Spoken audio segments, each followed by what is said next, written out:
Olá! Para a gente entender a posição tão complexa de Israel no Oriente Médio, a gente precisa olhar para os mapas, para as fronteiras e para as relações diplomáticas. A geografia e a história de Israel estão, assim, totalmente entrelaçadas, e cada linha no mapa conta uma história, sabe? Vamos mergulhar em como esses fatores continuam moldando a nação até hoje. Olha, poucos lugares no mundo têm uma conexão tão forte, tão intensa entre o espaço físico e a jornada política. A própria existência de Israel é definida pela sua geografia. É um pedacinho de terra que serve tanto de ponte estratégica quanto de uma linha de frente bem vulnerável.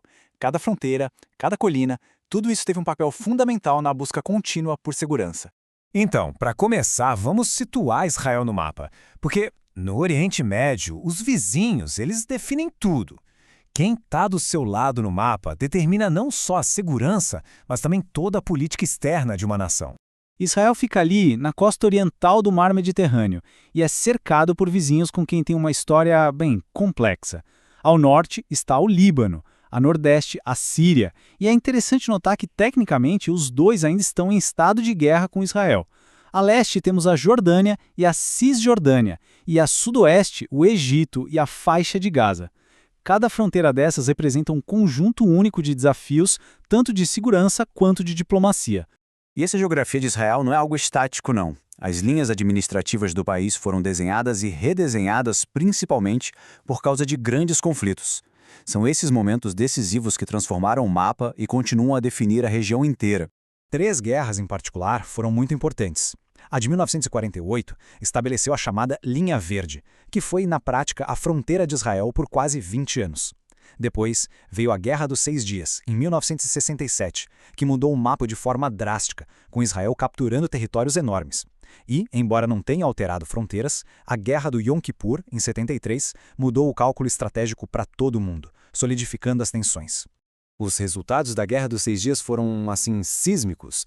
Israel passou a controlar a Cisjordânia, que era da Jordânia, a faixa de Gaza e a Península do Sinai, que eram do Egito, e as colinas de Golã, que pertenciam à Síria. Aquela única semana de combate reescreveu o mapa por completo e plantou as sementes de muitas das disputas que a gente vê até hoje. Hoje em dia, quando se fala em territórios ocupados, geralmente a referência é para essas áreas: a Cisjordânia, Jerusalém Oriental e as colinas de Golã. A Península do Sinai, bom, essa teve um destino diferente. Ela foi devolvida ao Egito como parte de um tratado de paz histórico, o que já nos leva para o próximo ponto. Mas a história não é feita só de conflitos, né? Apesar das guerras, também aconteceram avanços diplomáticos que foram, sinceramente, surpreendentes. Esses momentos cruciais de paz remodelaram as relações de Israel com alguns dos seus vizinhos mais importantes. Aqui nós temos 2 marcos. O Tratado de 1979 com o Egito foi um verdadeiro divisor de águas. A primeira vez que uma nação árabe reconheceu Israel oficialmente. Em troca, Israel devolveu a Península do Sinai. 15 anos depois foi a vez da Jordânia, transformando uma fronteira que era super tensa numa parceria de paz. Em paralelo a esses tratados, teve todo um esforço para resolver o conflito central com os palestinos, através dos Acordos de Oslo. A ideia principal, como a citação mostra, era dar à Autoridade Nacional Palestina o direito de governar partes da Cisjordânia e da faixa de Gaza. Seria, assim, um primeiro passo para uma solução de 2 estados. Os acordos de Oslo foram pensados para ser um processo gradual, sabe, para construir confiança. Tudo começou com o reconhecimento mútuo. Israel e a OLP reconhecendo o direito um do outro de existir. Isso levou à criação da Autoridade Palestina, como um governo provisório, que depois recebeu autonomia sobre partes da Cisjordânia e de Gaza. Agora vamos ampliar um pouco o foco. Sair da vizinhança imediata de Israel e dar uma olhada na sua posição no cenário mundial. E aqui a imagem é de contrastes bem nítidos, de aliados super próximos a adversários declarados. Se a gente parar para pensar em toda essa história turbulenta na região, esse número pode até ser uma surpresa. 161. Esse é o número de países com os quais Israel mantém relações diplomáticas formais. É um dado que mostra um nível de integração global que, de certa forma, contradiz o isolamento regional. Entre os parceiros mais próximos estão os Estados Unidos, que são de longe o aliado mais importante. Na Europa, Alemanha e Reino Unido são parceiros-chave. E mais recentemente, Israel vem construindo uma aliança estratégica cada vez mais forte com a Índia, que vai de tecnologia de defesa até laços culturais. Em total contraste com isso, a lei israelense designa oficialmente alguns países como inimigos. E isso tem consequências reais. Cidadãos israelenses são legalmente proibidos de visitar esses lugares. É um lembrete bem forte das hostilidades que ainda existem na região.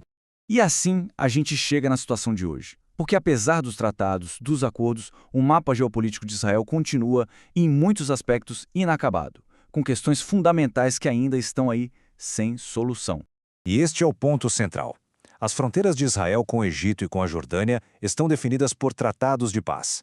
Mas a fronteira com a Cisjordânia, o coração de um possível futuro Estado palestino, essa continua sem definição. E essa ambiguidade está bem no centro do conflito. Isso nos leva aos dois grandes pontos do debate hoje em dia: as ações de Israel nos territórios palestinos e, claro, a questão crucial do status final de Jerusalém. Ambos os assuntos continuam extremamente controversos e mantêm a região sempre sob os holofotes do mundo todo. E assim a gente volta para o mapa. A história de Israel é uma história de fronteiras e alianças que estão sempre mudando, o que nos deixa com uma pergunta em aberto: o que o futuro reserva? Como é que o mapa de Israel e o seu lugar no Oriente Médio vai ser redesenhado daqui para frente?